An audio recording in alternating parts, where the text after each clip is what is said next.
오늘 성경 말씀은 고린도 후서 10장 1절부터 11절에 있는 말씀입니다. 고린도 후서 10장 1절부터 11절에 있는 말씀. 제가 가진 성경으로 296면, 신약 296면입니다. 고린도 후서 10장입니다. 이제 1절부터 봉독해 드리겠습니다.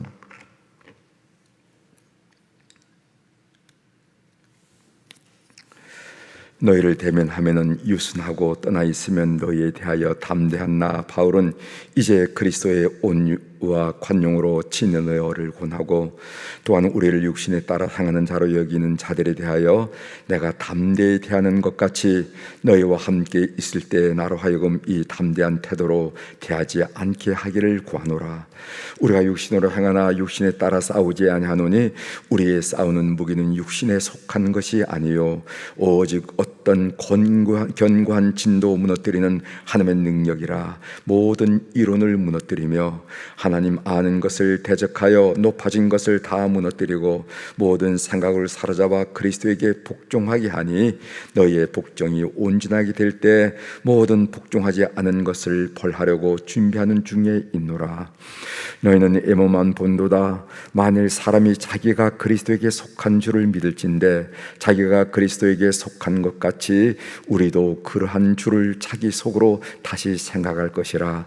주께서 주신 권세는 너희를 무너뜨리려고 하신 것이 아니요 세우려고 하신 것이니 내가 이에 대하여 지나치게 자랑하여도 부끄럽지 아니하리라. 이는 내가 편지들로 너희를 놀라게 하려는 것 같이 생하지 않게 함이라. 그들의 말이 그의 편지들은 무게가 있고 힘이 있으나 그가 몸으로 대할 때는 약하고 그 말도 시원하지 않다 하니 이런 사람은 우리가 떠나 있을 때 편지들로 말하는 것과 함께 있을 때 행하는 일이 같은 것임을 알지라. 아멘. 11절까지 교독했습니다.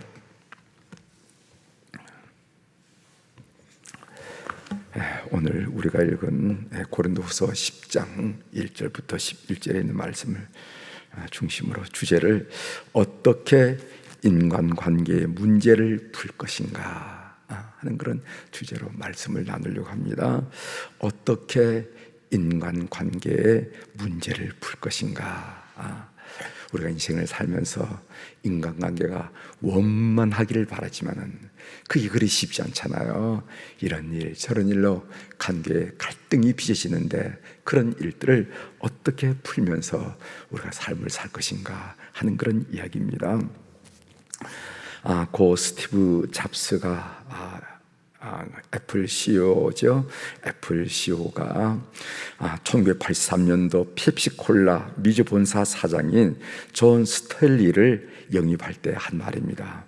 그가 무슨 말을 하면서 이 존 스텔리를 영입했냐면은 남은 인생을 설탕물을 팔면서 살 것인가 아니면 나와 함께 세상을 변화시킬 것인가 이렇게 도전했어요. 이 질문은 우리에게도 유용합니다. 남은 세월 그냥 시간을 죽이면서 살 것인가 아니면은 뭔가 하나님 나라를 위하여 보람 있게 살 것인가.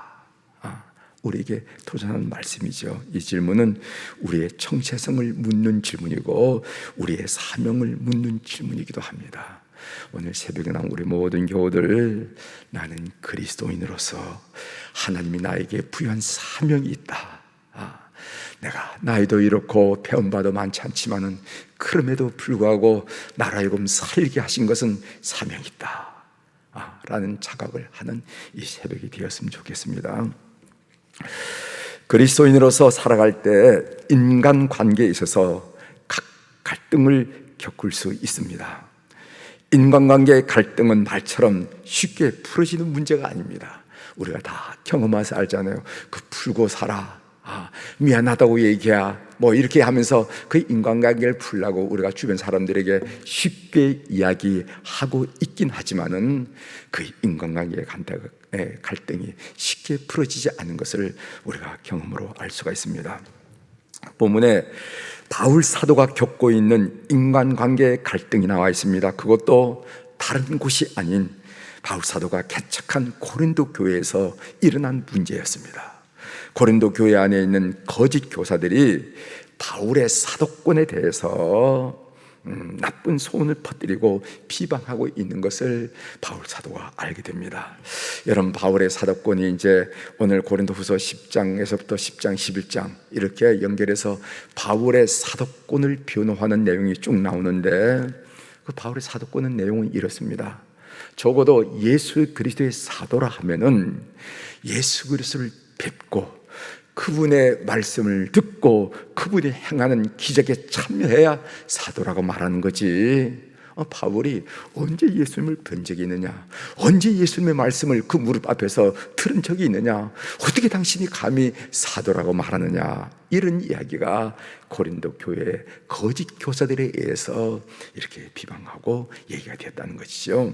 오늘 본문 고린도후서 10장은 바울의 사도권 변호에 대한 말씀입니다. 바울은 이 문제를, 즉 인간관계의 갈등의 문제를 어떻게 풀었습니까? 이런 관점에서 오늘 본문을 유심히 바라보면은 이 바울을 통해서 우리는 삶을 살면서 귀한 교훈을 얻게 되는데, 오늘 그 얻은 교훈을 여러분들과 함께 나누려고 하는 것입니다.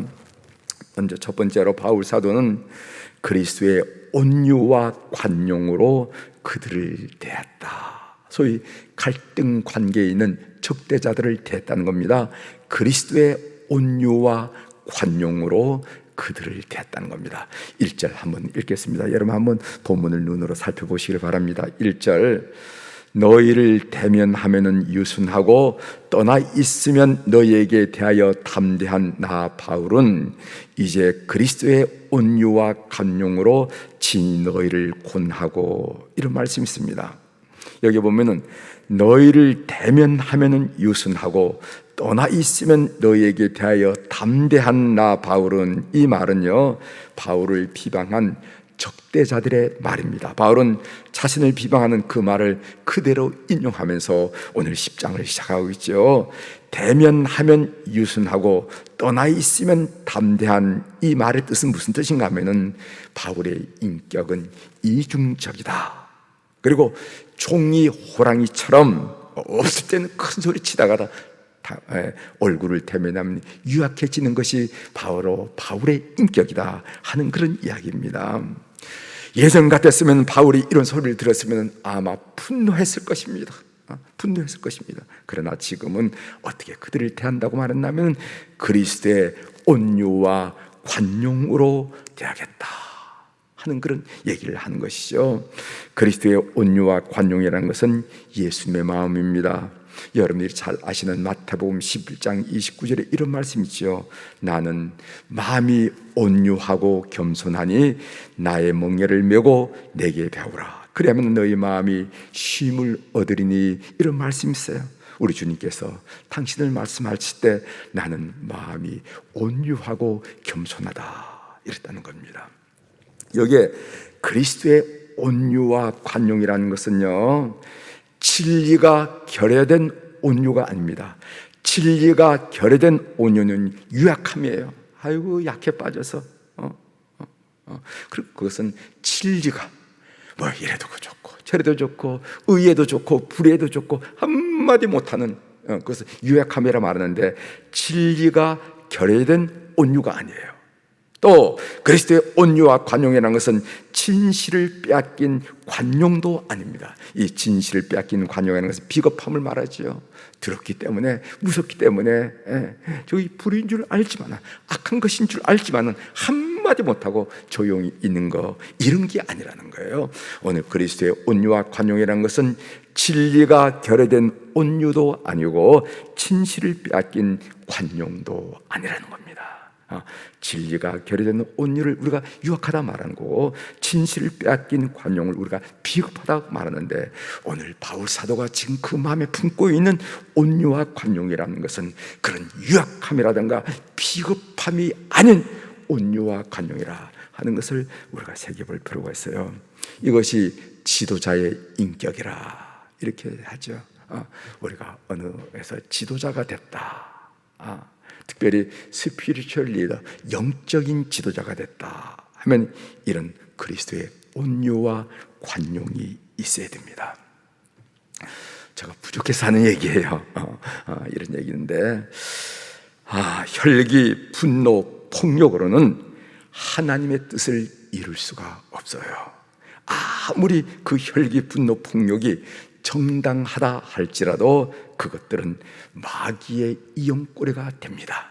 그렇기 때문에 어떤 일을 경험하더라도 우리는 온유와 관용으로 그 문제를 풀려고 해야지. 이럴 수가 있느냐고, 세상에 이럴 수가 있나고, 분노하고 혈기를 부리고 폭력을 행사하면서 상대방을 제압하는 이것에는 사탄이 역사한다는 것을 우리가 꼭 기억할 필요가 있습니다. 바울이 인간관계의 갈등을 푸는 방법은 그리스도의 온유와 관용으로 되었다. 여러분 꼭 기억하시길 바랍니다. 두 번째로 바울 사도는 하나님의 능력으로 그들을 대했다, 이렇게 말씀하고 있습니다. 우리 3절 4절 제가 읽어드릴 테니까 여러분 한번 성경을 보시길 바랍니다. 3절, 우리가 육신으로 행하나 육신에 따라 싸우지 아니하노니. 4절, 우리의 싸우는 무기는 육신에 속한 것이 아니요 오직 어떠한 견고한 진도 무너뜨리는 하나님의 능력이라 모든 이론을 무너뜨리며, 이런 말씀입니다. 여기 보면은 하나님의 능력이라 하는 단어가 나오죠. 그 앞에 오직 어떠한 견고한 진이라 하는 말은 하나님을 대적하는 인간의 교만한 지식과 사고를 말합니다. 도저히 말씀이 들어가지 않는 인간의 교만과 그런 어떤 교만한 지식과 사고로 견고한 진을 쌓을 때 이 문제를 어떻게 해결했는가? 하나님의 능력이라는 말을 썼습니다. 여러분, 이 하나님의 능력을 우리가 주의 깊게 봐야 되는데, 이 단어는요, 이 하나님의 능력이라는 단어는 무슨 기도로 상대방을 박살내는 뭐 어떤 그런 게 아니라 성도들의 자기 죽음을 의미한다는 것을 여러분이 꼭 기억해야 됩니다. 성도들의 능력은 죽음으로써 얻어지는 것이지, 무슨 특별한 기도를 해가지고 이상한 기도를 해가지고 상대방을 벌을 주고 박살을 내고 저주가 임한 이런 거는 우리 기독교에 없다는 것을 여러분이 잘 아셔야 됩니다. 하나님의 능력이라는 것은 성도들의 자기 죽음을 의미한다. 여러분, 고린도서 15장 31절에 보면은, 형제들아, 내가 그리스도 예수 우리 주 안에서 가진 바 너에 대한 나의 자랑을 두고 단언하나니 나는 날마다 죽노라, 이렇게 얘기했어요. 바울 사도가 고백한 내용이 아닙니까? 자기 죽음, 자기 죽음. 성도의 능력은, 성도가 고백하는 하나님의 능력은 자기 죽음에서 발현된다는 것을 우리 성도들이 꼭 기억하셔야 된다는 겁니다. 내가 죽으면 그때부터 내가 싸우는 것이 아니라 하나님이 나를 대신해서 싸우는 것을 우린 삶의 현장에서 많이 경험하게 된다는 것을 여러분이 기억하셔야 됩니다. 자기 죽음, 여러분 가정에서도 죽으셔야 돼요. 가정에서도 죽으셔야 됩니다. 그래야 하나님의 능력이 나타나게 되는 거예요. 그게 여러분들의 능력입니다. 여러분 직장에서도 죽어야 돼요. 마찬가지. 그래야 그 직장 속에 하나님의 능력이 나타나는 거예요. 중국에는 여러분이 알다시피 두 종류의 교회가 있습니다. 하나는 삼자교회. 이 삼자교회는 중국 공산당 정부, 중국 정부가 인정하는 교회죠. 중국 정부가 인정한 교회를 우리가 삼자교회, 거기는 중국 신학교에서 신학교를 마친 사람들이 목회를 하고 이렇게 합니다. 그런데 또 다른 교회가 있는데 여러분들이 잘 아시는 가정교회라고 있어요. 가정교회 들어보시죠? 여러분이 Back to Jerusalem이라 하는 그런 책이 있는데, 그 책에 보면은 그럼 이 가정교회 지도자는 목사가 될 수도 없고 와도 체포가 되니까 목사가 아니라 형제들 중에서 그 지도자를 세운다는 거예요. 그러니까 우리로 말하면 어느 권사님 이제 우리 교회를 책임져 주십시오 하면서 형제들 가운데 세워지는데, 그렇다면은 하나님이 세운 지도자의 증거가 뭐냐 말이지. 그래, 인물이 잘났다고, 공부를 많이 했다고, 이렇게 사람 지우는 게 아니라는 거예요. 그러면 소위 가정교회를 리더하는 지도자가 어떤 사람을 세우느냐? 그것은 불의 시험을 겪은 자, 즉 고난의 증거가 있어야 된다는 겁니다. 자기 죽음이란 말로만이 아니라 공산당에 잡혀가서 감옥에서 불의 시험을 겪어 실제로 자기 죽음을 경험한 자가 지도자가 된다는 거예요. 말로만 매일 죽어라 살려라 이 말이 아니라 정말 곤상대에 끌려가지고 몹쓸 매를 먹고 그 죽음의 그 터널을 걷는 사람들, 이런 사람이 이제 석방이 되면은 소위 지도자가 돼서 성도들을 살피고 성도들 섬긴다, 그런 얘기예요.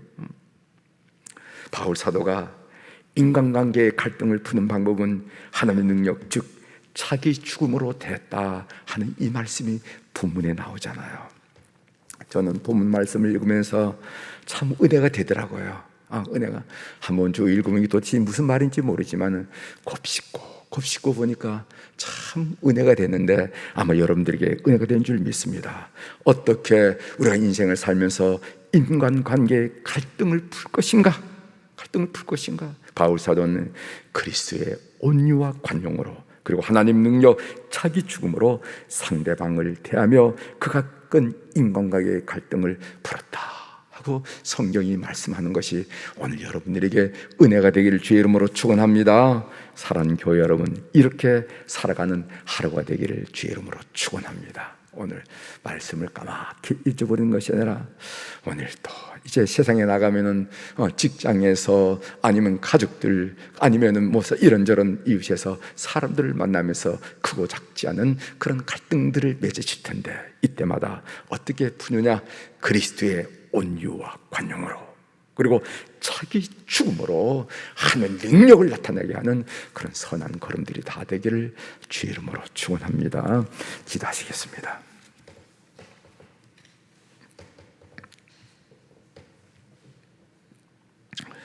하나님 아버지, 오늘 바울 사도가 그 고린도 교회의 거짓 교사들에 의해서 참으로 억누를 수 없는 분노를 느낄 만한 그런 얘기, 비방거리를 들으면서 오늘 그 이야기를 하소연하며 그 문제를 어떻게 풀었는지 오늘 설명하는 내용을 우리가 묵상하면서 은혜 받게 하시오니 감사합니다. 그는 그들을 분노로 그리고 또 폭력으로 대하지 않고 오히려 그리스도의 온유함과 관용함으로 그를 대했다. 그리고 또 하나님의 능력으로 그들을 대했는데, 그 하나님의 능력이라는 것은 그것은 무슨 어떤 영적인 파워를 말하는 것이 아니라 오히려 자기 죽음을 말하는 것을 우리가 함께 새겨볼 수 있도록 도와주시오니 감사합니다. 우리 모든 교우들이 세상에 나가서 오늘 또 살 때 바울 사도의 본을 받아 그리스도의 삶을 살아내는 하나님의 사람으로 세워주시기를 간절히 빌고 원합니다. 그래서 오늘 또 악하고 토른 사탄을 우리가 찬송 중에 고백했듯이 승리하며 영광을 아버지 앞에 올리는 우리 성도들의 삶의 걸음이 되도록 은혜를 베풀어 주옵소서. 오늘도 우리 사는 교우들이 주님 앞에 일천번제 헌금을 비롯해서 귀한 물질을 주님 앞에 올려드리게 하시오니 감사합니다. 많아서 드린 것도 아니고 쓸 데가 없어서 드린 것도 아니고 쓰고 남은 거 드린 것이 아니라 소중한 물질, 삶의 모든 것 주님께 맡긴다는 그 일념, 그 마음, 그 신뢰를 가지고 오늘 이 헌금을 드렸사오니 눈 밝으신 우리 하나님 아버지, 그 이름들, 그 사연들 통촉하여 주심으로 말미암아 비록 보이진 않고 만져지진 않지만은 그 하나님의 사랑을 물씬 느끼면서 이 세상 삶을 승리하는 우리 교우들이 될 수 있도록 이 헌금을 주께서 연락하여 주시옵소서. 하나님, 우리 한우들을 오늘 또 축복하며 기도합니다. 병원에서 치료받고 있는 우리 한우들이 있습니다. 태어나요 통원하면서 치료받고 있는 우리 한우들이 있습니다. 물어보면은 그만 그래요 하는 그런 대답을 듣습니다. 하나님, 이 새벽에도 우리 사랑하는 우리 주님께서 그들을 방문하여 주셔서 그들의 영혼을 터치하시고 그들의 심령을 터치하시고 그들의 육체를 만져 주셔서 회복의 놀라운 이름이 존귀하고 능력 있는 예수 그리스도의 이름으로 일어나게 도와주시옵소서. 하나님의 살아계심을 온몸으로 온 삶으로 체험하는 심령들, 가정들이 될 수 있도록 이 새벽에 저들을 방문하여 주시옵소서. 하나님 아버지, 오늘 또 귀한 날 허락해 주셔서 감사합니다. 우리 사랑하는 성도들이 사는 동안에 감사 충만, 은혜 충만, 할렐루야 충만한 날로 24시간을 채워 주시옵소서. 예수 그리스도의 이름으로 감사하며 기도드리옵나이다. 아멘.